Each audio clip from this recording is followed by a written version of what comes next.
Hey everyone, and welcome back to Sippin On Country. This week's guest, we have Elle Rose. Welcome. Thank you so much for having me. So let's just kick off. Tell us a little bit about yourself, what it is you do, where you're from, kind of, your journey to here is what we're going to chit chat about. Awesome. Yeah, it's been quite the journey. I am a country pop singer-songwriter, mainly based out of Nashville, but I have been in California for the past 6 months. And I'll dive into how I got here and why I got here. I'm originally from the Boston area, like 40 minutes north of Boston. Um, and I grew up in a very musical household. Both of my parents are both professional musicians. They're mainly on the teaching side of it, but my dad is a freelance jazz musician. He's a composer. And so, that being said, I grew up with a lot of different musical influences. I started playing classical violin when I was 4 years old, as well as singing from a very young age. And I like to bring that up just because it really has influenced my genre and my songwriting. I didn't really listen to a whole lot of country growing up, but what I did listen to was like the 90s female powerhouse Yeah. country artists, like the Chicks and Faith Hill and Shania. My mom was always playing that around the house. Love it. And I think that's really where it started for me, and how I really gravitated towards songwriting and those female powerhouses. I also had, though, a lot of jazz influence and classical influence. I went to Berklee College of Music for college in 2017. I only went for 2 years because I knew that I wanted to break into the Nashville scene because I was writing country at that time. Okay. And there's a little bit of a country scene in Boston, but like definitely not enough to do what I wanted to do. So yeah, my parents really were supportive of that. They were definitely, they thought it was funny that I wanted to go into music after me seeing them struggle my whole life in a musical household. Right, it So definitely could have gone the other way, definitely. yeah. And so it's funny because people always ask me like, oh, were you forced, to go into that field? And it's like, no, my parents really advised against it in a lot of ways because it's hard, it's a hard industry, it's a hard career, and you got to work hard at it. So, but no, there's really nothing else that I could see myself doing. And so, yeah, I went to Berklee for 2 years. I studied songwriting and music business, and then moved to Nashville in August of 2019. And Perfect timing. yeah, right before COVID, 6 months before COVID. I moved here in May 2019, so I feel your Okay. pain. I feel your pain. Yeah, very similar times. Um, yeah, I think right off the bat, because of COVID, and also I'm sure you were there for the tornado. Or Yep. I guess you came right after March, May. Yeah. Yeah, no, 'cause it was March 2020 was the March 2020, yeah. right. So you were there. Okay. So the tornado actually destroyed the house that I was living in, Oh wow. which was awful, very traumatic. And my introduction to Nashville, I had only been there, I think, 6 months prior. And that really changed a lot for me in my life. Mhm. It's definitely a big part of my story, but yeah, that was my introduction to Nashville, was the tornado and COVID. Um, so I really feel like I trauma bonded with Nashville. I'm like, I can't really see myself leaving because I'm so trauma bonded to this place, you Yep. know? That's it. Stuck here forever. Yeah. So the next 4 years, I guess, was my journey in Nashville as an independent country pop singer-songwriter artist. And I ended up meeting my now fiance last year, and we were long distance. And he works in sports, ended up getting a job out in California. And I was like, you know what? I'll come with you. We'll go there temporarily. I'm in San Jose, which is close to LA. Okay. And I've always wanted to kind of like get into that scene a little bit. And because I tend to go on the poppier side of country. So yeah, we've been here for 6 months, and the plan is to go back to Nashville, hopefully in the fall. Okay. Yeah, but yeah, that's my journey. That's That's where I am now. Yeah. so you say obviously you grew up with that, and I feel like Yeah. I've spoken about this a couple of times in interviews, just that 90s era of That's funny. country. Yeah. I mean, it was compared to what it is now. I mean, it was very female driven. If there was ever going to be Hmm. an era of country music that would get you listening, then definitely that that would be it. Absolutely. So 2 years at Berkeley, you make the shift to come down to Nashville. Obviously, you'd already grown up in a household that was very musical, so you weren't entirely blind to what the industry was, right? I'm sure you had probably a lot more insight than a lot of people because of that. With Right. that being said, when you ended up in Nashville, how did that compare to your expectations? Yeah, that's a really good question. I honestly didn't have too many expectations. Um, Being from the East Coast, I really didn't know what to expect at all from like just Southern culture. I had only traveled to Nashville a couple times before moving there. So I didn't really know what to expect. Um, but I think my first impression was like, wow, people are so much nicer here than the East Coast. Like, Right. oh my gosh, people smile at you when you're walking down the street. Hmm. Like, that's so amazing. Um, Southern hospitality is a real thing. Truly, like it's a game changer.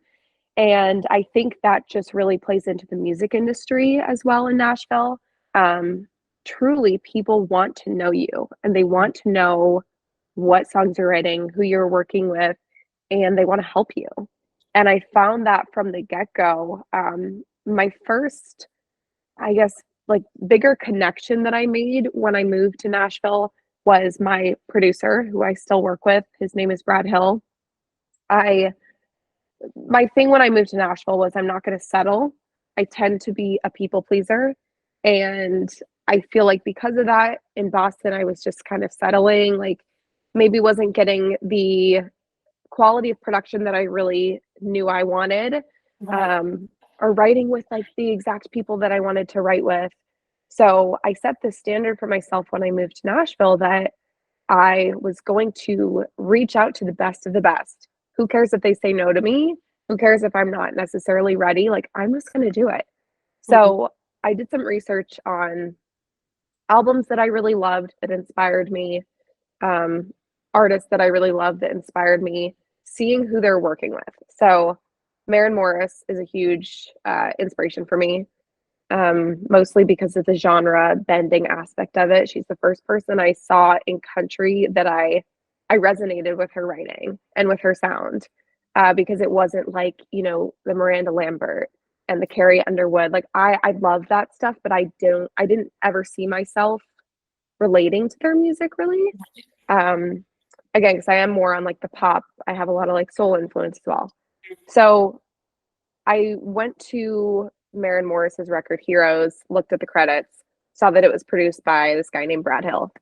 I'm like, all right, well, this is a crazy long shot, but I found him on Instagram and I DM'd him and said, I just moved here from Boston, and sent him some of my really crappy demos from Boston.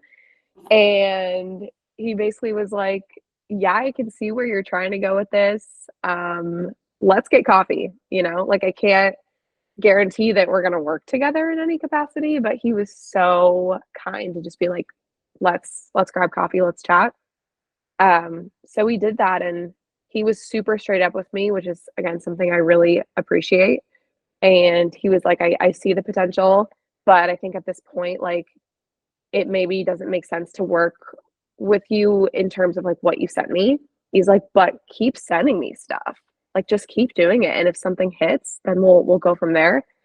And I think it was like 3 months into me sending him work tapes and demos. And finally, I sent him my first single that I ended up releasing in Nashville called Drive By. And he was like, yeah, let's do it. And that was such an exciting time for me.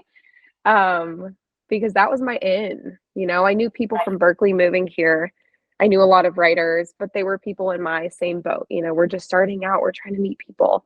So Brad was really the first established person in Nashville that I really got connected with. And yeah, we've been making music ever since. He's done all my singles. So I love that. I yeah, think that really speaks to Nashville as well. I know it that, really does. again, I feel like this is something I've just reiterated over and again in some of these episodes, but also just because it's so true. I mean, and you brought it up first, was just that people want to help. Truly.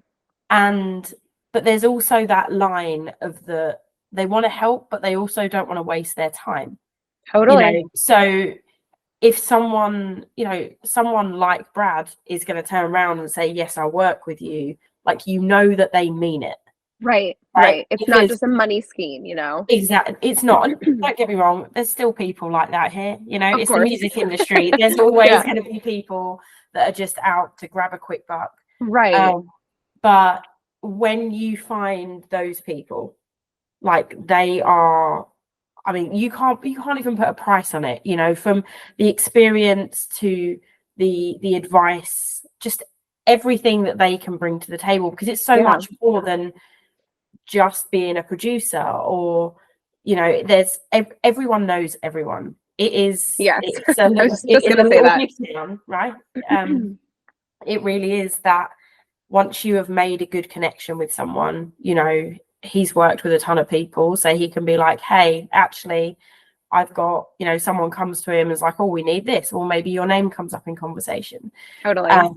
So yeah, that's a really, and everyone's so accessible though as well, Yeah, and I always love to say to people, like, with Nashville, the way that I've always looked at it, and my experience being there, and I'm sure it's a universal thing, is you're always like one person away from your biggest inspiration. Like, that's how I've always felt. Like, my step away from Maren Morris is Brad Hill, and like, over the course of the time that I've been there, I've had that experience. Like, I'm one step away from the ultimate person that I want to be associated with, and I think that's so cool. Everyone's so, like you said, accessible.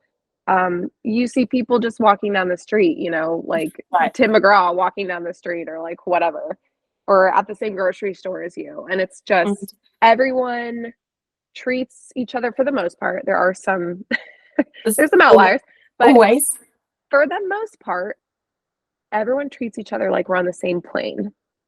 And it's not like my version of like LA is like, all right, well, all the rich and famous, they live in like Calabasas or whatever, and that to me seems like an untouchable land that everyone of that category lives in. There's nothing like that in Nashville. We're all going to the same bars, we're going to the same grocery stores, and it's just on the same playing field. Whether you've got a ton of Grammys sitting on your shelf, or you just moved to town. I mean, everyone, and that is, it's a breath of fresh air, and it's something. Really is. I mean, look, I've not lived in New York. I've not experienced the New York side of things. I've not experienced the LA side of things. But based on people that I know and people I've spoken to, I feel fairly confident on saying that there really isn't anywhere else in the world like Nashville when it comes to the way that things operate. Yeah, absolutely. Which I think also potentially would have been a very, very big help when the industry pretty much shut down. When you can't get out and be in front of people physically, knowing that you can still make those contacts via social media and stuff like that. I mean, that must have been really helpful. I mean, you come to town, you work really hard to get Brad Hill on your side and be like, hey, like, come work with me. Right. And by the time, I guess by the time you kind of did start working with him, that was probably very close to COVID hitting. I mean, how did your business change from what they were when you moved to then kind of having to navigate a pandemic? I found that COVID for me was actually so beneficial. And I know that's a strange thing to say, because I think that's not the experience that a lot of people had. I think it was really hard, you know, in its own way. The isolation part, and like my anxiety was so bad. But like when I first moved to Nashville, I was doing the things that I thought that I needed to do when you first move to Nashville. And a lot of those things are the things you need to do when you move to Nashville, like breaking into the round scene and playing gigs all the time just to play gigs. And a lot of that is really, really great and beneficial. But I think for my ultimate goals and where I wanted to end up in Nashville, like that wasn't aligning.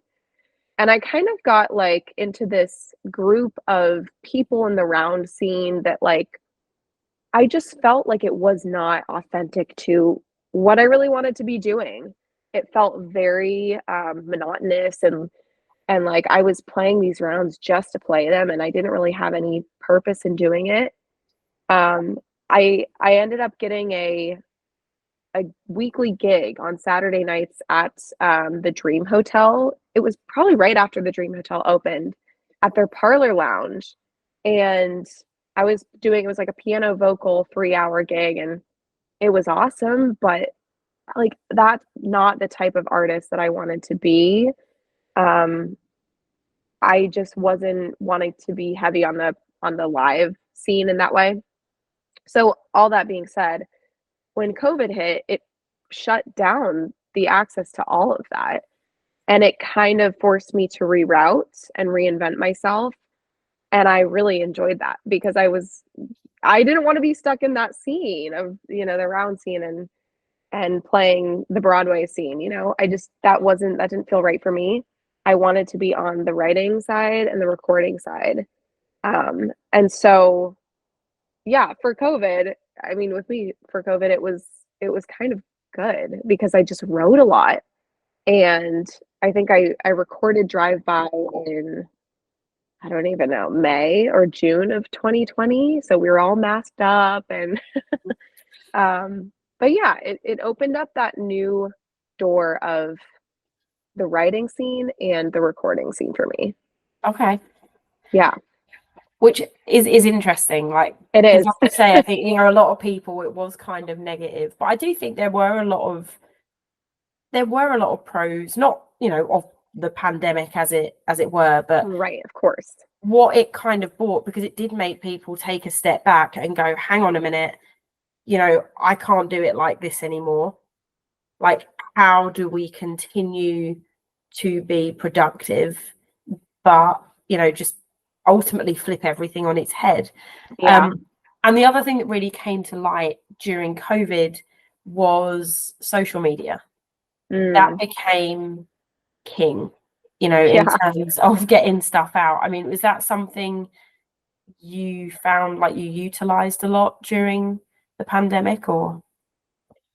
I So I think the other side of the pandemic was, like I mentioned, this was post tornado. Yeah. And also I went through a really massive breakup during COVID. I had moved to Nashville with my boyfriend at the time, Hmm. and we experienced the tornado together. We had lived together. And so that side of it was like the personal side of it was really hard for me. And so I don't know if that makes sense, but like I don't think that I was really on social media because Right. of that. No, that Like I makes was sense. really just like writing and trying to just be in my lonesome and self-discover and figure out who I am as like now a single 20, like just turned 21-year-old. And I didn't download TikTok for like the first 2 years that it existed. I don't know why. I just like I was so just I had blinders on because of all the personal things that were happening.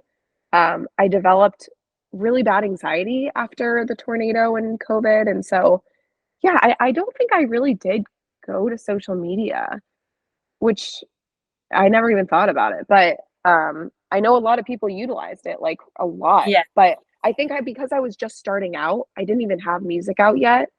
Right. I wasn't going to it yet. That's fair. So Yeah. you record your first Mhm. single mid pandemic. Yeah. You said you recorded it around May, I think June. it was May or June we May? started Okay. recording. Yeah. And so when was that released? I think it was August. Again, these could all Okay. be like totally We'll off, just but we'll just throw dates we'll out there. just It's say fine. August. Sure. No one go and fact check this. Yeah. So you push out this first single. You got to work with, you know, your go-to producer. I mean, what was that whole experience like? Yeah, oh my gosh, it was so incredible. It was so scary. There was a lot of imposter syndrome going on for sure. But we recorded out of Sound Emporium, which first and foremost, like that was my first recording experience in Nashville was Sound Emporium, where, you know, so many of my favorite records have been produced out of that studio. And you know, Brad, he works with the best of the best. He works with the session musicians that are on every record on country radio. So again, like I'm walking into the session and having major imposter syndrome, which let's normalize that because everyone has it. 100%. Yeah, and with all these top of the line, top of Nashville musicians, and it was so scary, but it was magic because it was the first time I was experiencing that level of profession with my music, you know? And it was magical. It really was. Like that's the only word I can describe it as. The day of the recording sounds so similar to what the song that's out right now sounds like. Like there wasn't much tweaking just because that was the level of musicianship that these people have. Right. And I really that's what Nashville is. Like the musicians that are here are just absolutely out of this planet. Yeah. So yeah, that was such a cool day, cool process. Yeah. It's amazing. So you do the recording session, you get everything ready to go. Talk a little bit about the process of actually having recorded that to the point of release, because I feel like that's something that doesn't always get talked about too much, is the actually getting it from the studio to those streaming platforms or to Yeah. physical CDs. What was the process between then and release? Yeah, so prior to Nashville, I had released a couple of singles, and I released an EP actually when I was in Boston. And because I had that Berkeley education and I studied business while I was there, I knew how to release music, which I don't know how people know how to do it when they don't, study Right. it. Like it's really confusing. It's still confusing to me, but basically you have to get a distributor. So there's a bunch of them, but I think at the time I was using TuneCore or something like that. So yeah, we finalized the song, got it mixed, got it mastered, and then it was all on me because I was just me independently. So yeah, put it into my distributor and we released it. And I was using, because playlisting is such a huge part of an artist's journey nowadays, but I used Submit Hub, which I know a lot of people use just to like try and get it on playlists and get it heard. And I think Submit Hub is I haven't had a lot of success with it for country. And I found that that's just kind of a common theme, even 4 years, 5 years since then, is that playlisting is really hard for country. Right. It's very pop centered, dance centered, house music centered. It's hard for country. So that's still something I'm learning. But yeah, and then I just put it out there and kind of let it do its thing, made some content on my own for it. My sister has been doing all of my visual content, so she makes my album art. And I connected with, again, like a photographer that I really looked up to, and she did the photography for it. So yeah, it was a really cool first Nashville song experience. Right. Yeah. I mean, if you're going to record and put something out, the fact that you got to work with the people you wanted to work with, first and foremost, like, I think is amazing, because Thank you. I mean, it's not necessarily that hard, I mean, really all you did was reach out, right? But a lot of Right, people, right. it's having the courage to send that Yeah, message in the first place, because it's hard, right? Like, no one wants to send something and for someone to come back and be like, ugh, no, I don't want to work with you. Like, totally, totally. there's always that fear, especially when it's someone that you look up to. So I think that's Absolutely. amazing that that all came back around, and the fact we're still working with him, that's awesome. Yeah, yeah. So COVID dies down, things get back to normal. You obviously stayed in Nashville a few more years. Yeah. What was the journey like coming out of COVID? Obviously, you said moving into that was a good thing for you because it took away from the live performances you kind of got Yeah. stuck in the rut with, in a way.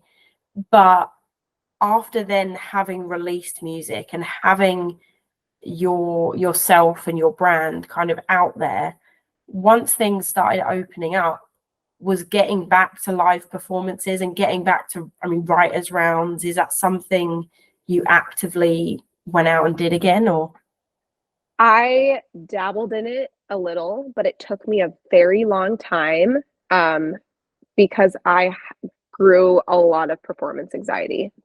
And I think that's also a very universal experience that people had post COVID is performance anxiety.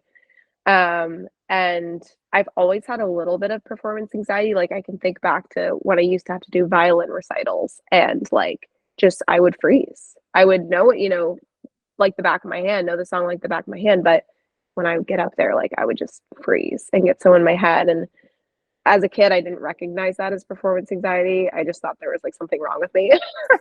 But yeah, I think inflation just size that.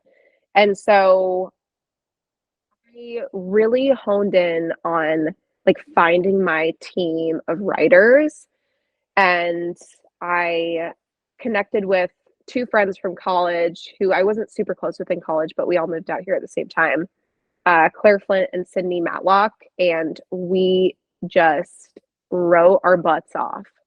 And that was our thing. And like, the way that the three of us wrote together was, again, it was like a magical feeling. It was like, it was perfect. And so, for the next few years after COVID, we just wrote and wrote and wrote and wrote.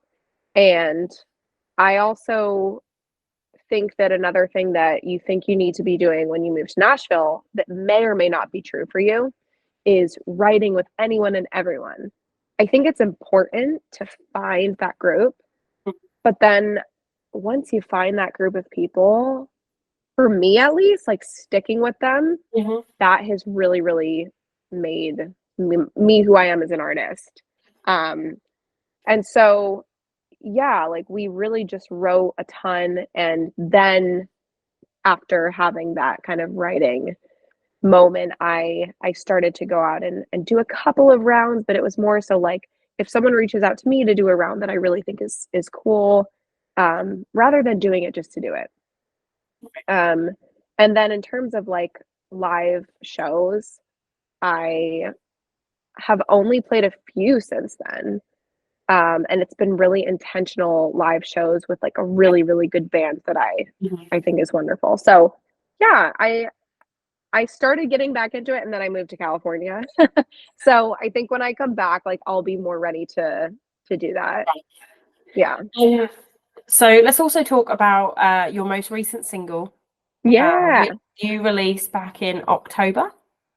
Is that Yes. right? So Yeah. October, called Still. Yeah. And not only is it most recent single, which is great, by the way, but it also coincided with a music video, Yeah. with CMT. Yeah. I mean, that's, a huge step. I mean, yeah, I guess I'd love to hear a little bit about the story behind that single, getting that recorded, and ultimately, getting that video out. Yeah. So I mean, that whole story with this song is like it's a story.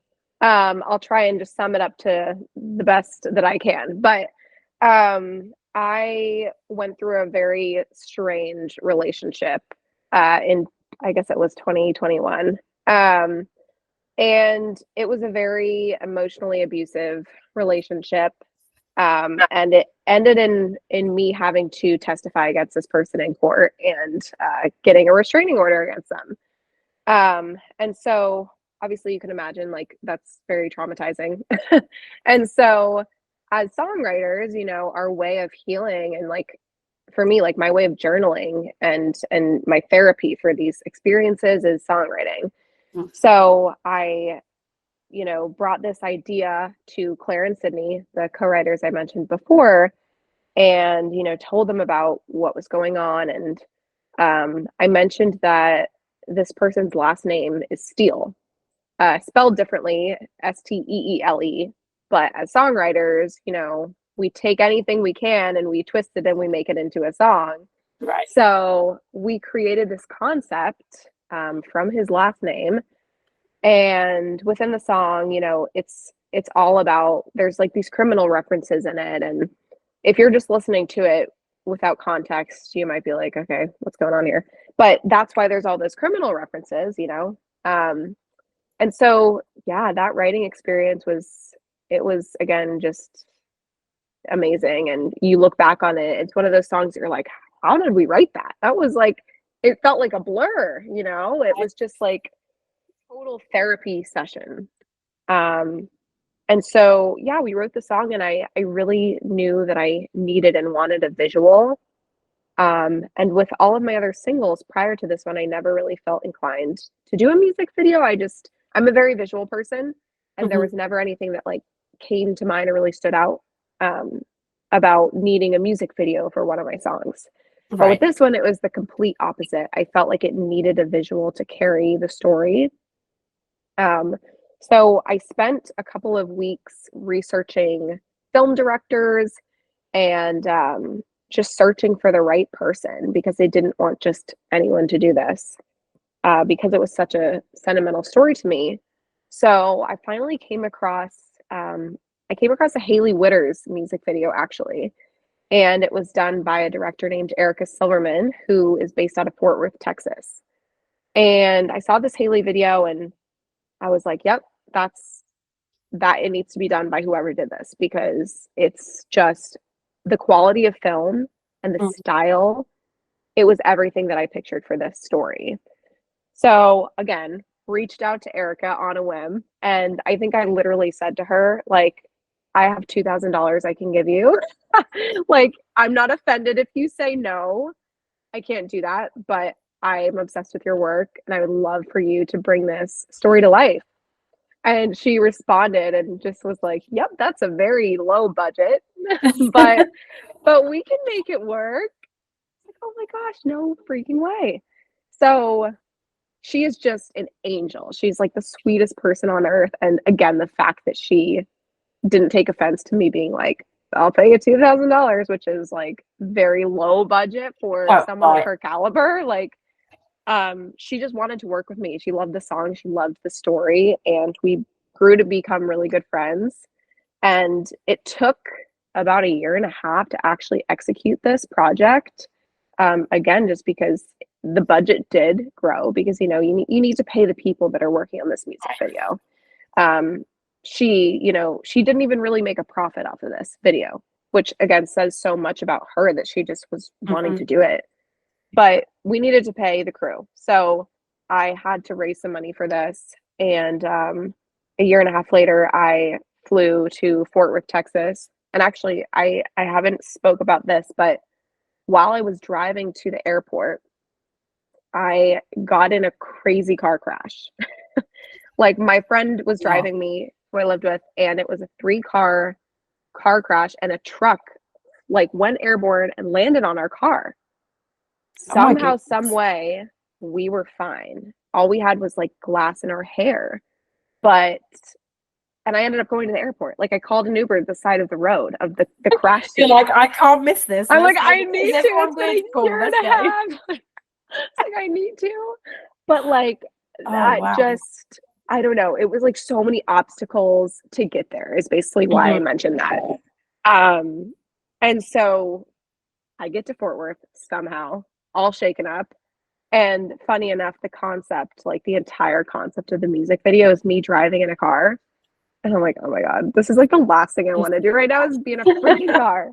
But no, it was so great. And I spent 3 days in Texas and yeah, we shot the music video, I think in 2 or 3 days.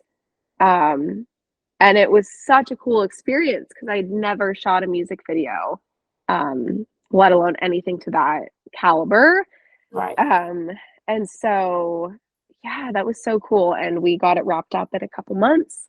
And again, I'm independent. I don't have a team behind me, but I knew that I needed someone to help me with this video because it really it's a great video, I think. And I wanted my story to get out there. So I found Cliff Doyle and he did the PR for me and we got it to CMT and he was fairly certain that we could get it there, which was awesome to hear.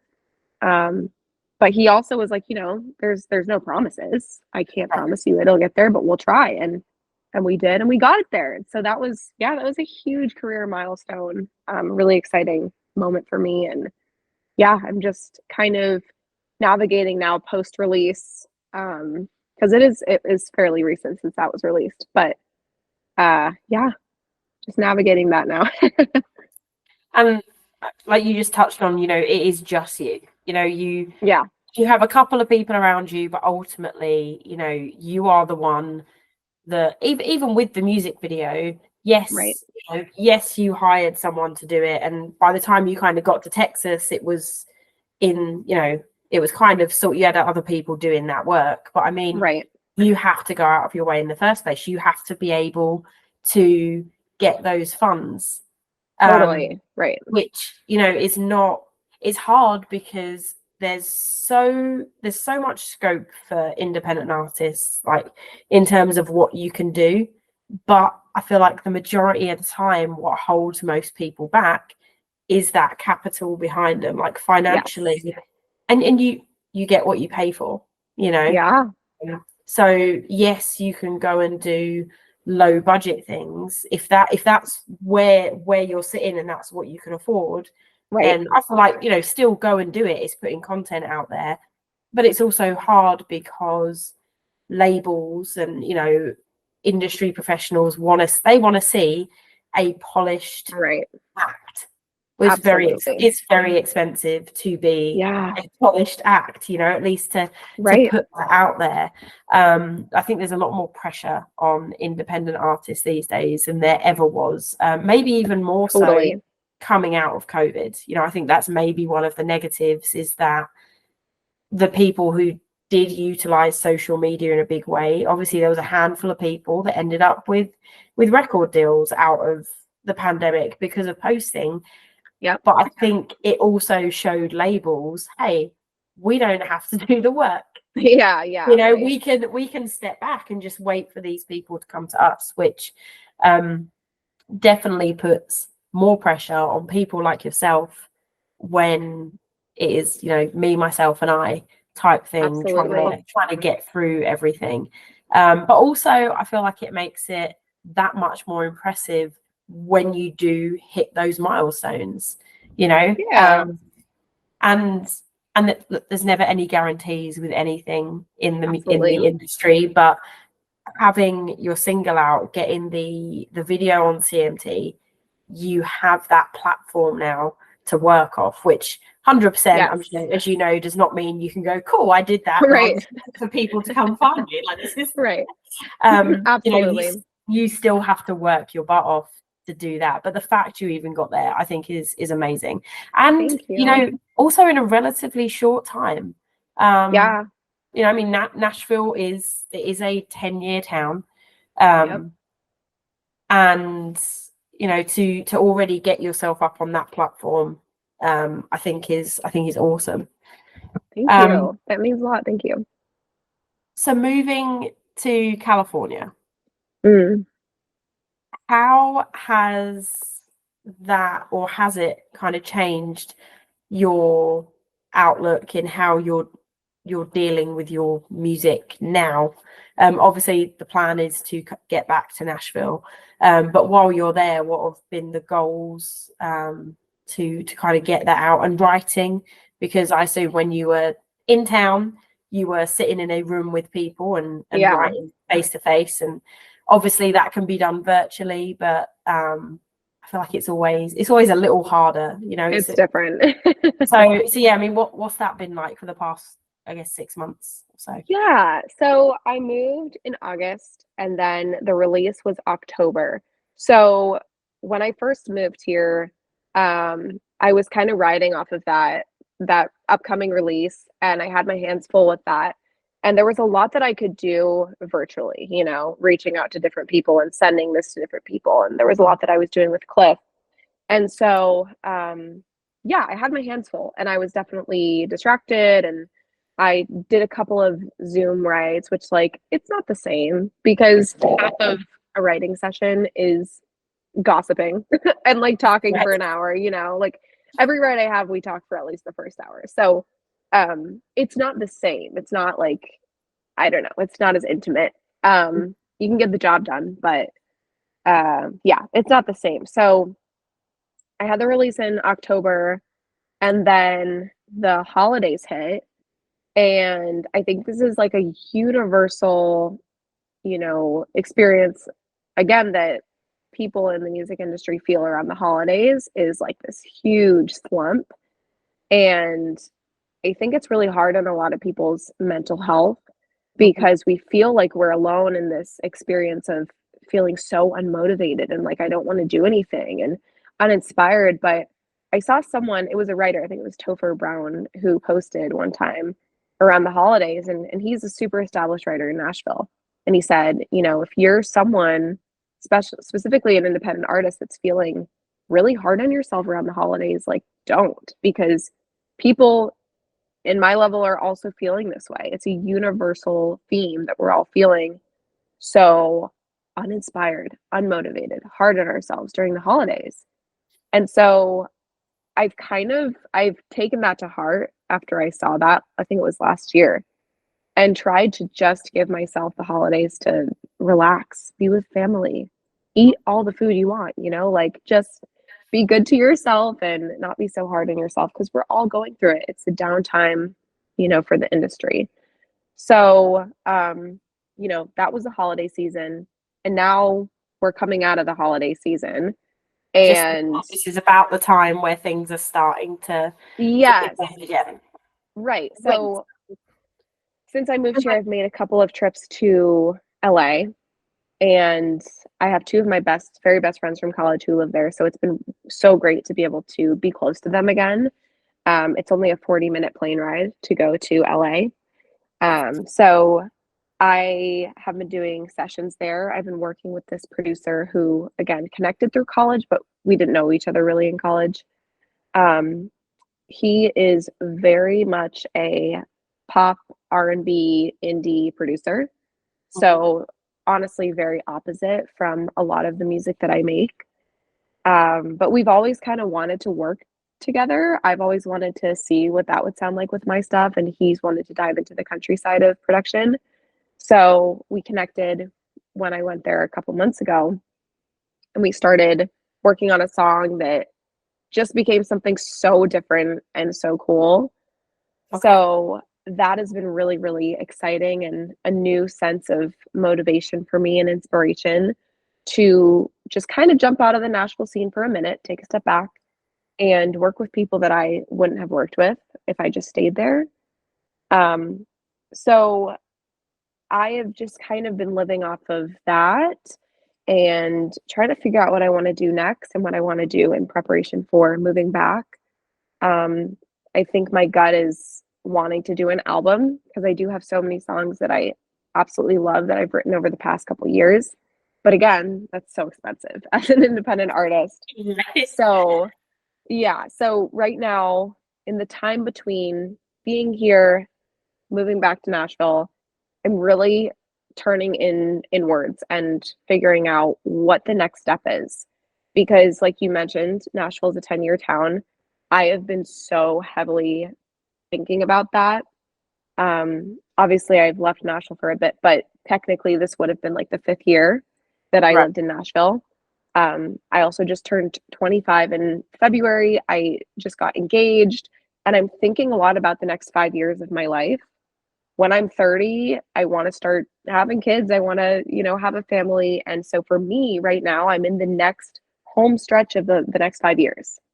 So I'm really trying to be intentional about like what that looks like. I want to have a lot of the bulk of my career in these next 5 years before I have kids. So right now has been kind of a weird time post holidays because I'm starting to really feel that Nashville separation. And 95% of being in country music and being in the Nashville scene is physically being there, physically going out to Red Door and meeting people and going to rounds and whatnot. Like that is the bulk of it. So I'm just now feeling that. And it's been a little hard. Like I'm going to be just so transparent. I'm feeling definitely a little lost right now, like being separated from it. But yeah, and I think again, it's a thing that like a lot of my artist friends are feeling right now too, because the industry is so ever changing, especially with TikTok and social media, and it's so much of like, what do I do next as an independent artist? Because it is so oversaturated, and it's hard to know what to do and what direction to go in. So that's just where I'm at right now. There's no stopping, but I am just really in a phase of turning inwards and figuring out what the next step is in preparation for going back. Right. So, and I mean, that kind of answers what's going to be my next question, which Oh, okay. was what does 2024 hold? But yeah, I mean, Yeah. so once you get your feet back here, album, EP, Yeah. something to start pushing that music out, and get playing. And I mean, you've already spent that time building up those contacts. I would imagine that having the single out, having the video on CMT, it's gonna give you a little more Yeah. pull to do, a few more bits, even stuff like, rather than going round to the writers' nights, like kind of the general writers' nights in town, looking at things like the listening room and actually Yes. getting in with some of those places. But I think it can be hard sometimes, for sure, especially for people who are creative. And I know you said a lot about like universal experiences, and I think really everything is. It's sometimes very Yeah. hard when you're in your own little bubble and you're struggling with stuff. It can be very easy to feel like you're the only one struggling with it. I mean, even your single, as pinpointed as it may be to your situation, you're not the first to deal with it, and you're not going to be Right. the last. So, and I think also that when things are written, there's a lot of ways to interpret it. So there will be people that will resonate with things, even if it's not, word for word what you're Right. singing about. But and I think that's really great, just with music as well, actually. Like it brings people together when you feel like, Yeah. People get it. And those shared experiences over that kind of slump in the industry. I mean, really from end of November, kind of Thanksgiving point, all the way really through mid-February, end of Yeah. Feb, kind of it starts to get back out. But it's easy for the bigger artists. They're touring all year. They have the capital behind them. They're selling records. So you know what? They take a couple of months out, and it's like, oh, we can just, we can chill. But Yeah. for the songwriters and the independent artists, that you stop working and you kind of lose yourself. But I really hope that 2024. I hope to hear an album or an EP. Yeah. For sure. And I'm going to make sure that we link to everything we've spoken to, the single, Oh, great. videos, everything you got out. I'm going to make sure that we put those links out so people can go and check your music out. Awesome. Definitely. Is there anything that you want to add in terms of maybe anything you're working on that you haven't mentioned, or other ways people can find you, any other little projects? Just Yeah, I think that I'm really excited for the music that will be coming out. Again, I don't have like a specific timeline, but it's all music that I am so excited about. I do think is like my best work to date, and yeah, I hope that it can get into people's ears soon. Really excited specifically for the stuff that's coming out of working with the LA producer. I think it's going to be, I'm really excited for 2024 for multiple different reasons. But yeah, the vibe that I felt when we rung in the new year was just really, really fresh and exciting. So yeah, I'm not super present on TikTok at the moment, but I'm very present on Instagram. So if anyone wants to find me on Instagram, and yeah, I'm very present there. So yeah, we will definitely link out. And actually, great. there's one other question with the Yeah. with the music that is coming out. Do you think working with this producer in LA, has that shifted a little bit about the music that you're gonna put out? I don't think so. I think that it still really falls in the realm of my current sound. Okay. Um, just with like maybe it's just a little more LA country than Nashville country. You know, like it I don't know how to describe it, but it feels a little more like beachy country than like the production Like, feels a little more beachy country than Nashville country. it Um, makes me think of it makes me think of Cam. I think like Cam is a perfect yeah. Oh, I example of love the LA Cam. country. I Um, love Cam. I never even thought of that. That's funny. But yeah, I think and with whatever project I end up putting out, it's going to be a combination of producers probably, mhm. because within the past couple of years there's writers that I've worked with that are also heavy in production, and I know Okay. at least one of the songs will be produced by him. So that'll be kind of cool to have a mixture of Brad stuff as well as a couple other people. Yeah. Yeah, I think it's great to just really round out the Yeah. sounds as well, you know. And it's all part, as you grow as an artist, it's all part of finding um the different creative kind of outlets and what other people can bring to the table. Like, as much as you've worked with Brad, it doesn't mean that you're not going to click with someone else. And Right, yeah, absolutely. no, I think that's great to really round stuff out. But Yeah. thank you so much. Thank um you. I am jealous you're in California. It is quite nice here, but everyone keeps talking about the beach, and I feel like you're at least a little Yes. closer. Yeah, I was in LA this weekend. I got back yesterday and we got to go to the beach even though it was very cold, but I needed that for my mental health. It was so great. It's the one thing that Nashville's missing. I'm like, this would I be perfect. know. The We Percy just Priest had a is not beach. gonna cut it. The Percy Priest won't No, cut it's it just with the over water. there. Actually, I'm right next to the lake, so Oh, that's so funny. it's not. It's lovely, but it's not. But Yeah, it's it's it's not the not the beach, yeah. beach. Not the beach. Road trip soon, I think. Seriously. Oh my gosh. Well, thank you again so much. Yeah, Everyone, thank you. we are going to be back with another episode next week. Do not forget to join in. Elle Rose, thank you, and make sure everyone you go check out her music, and we will see you all soon.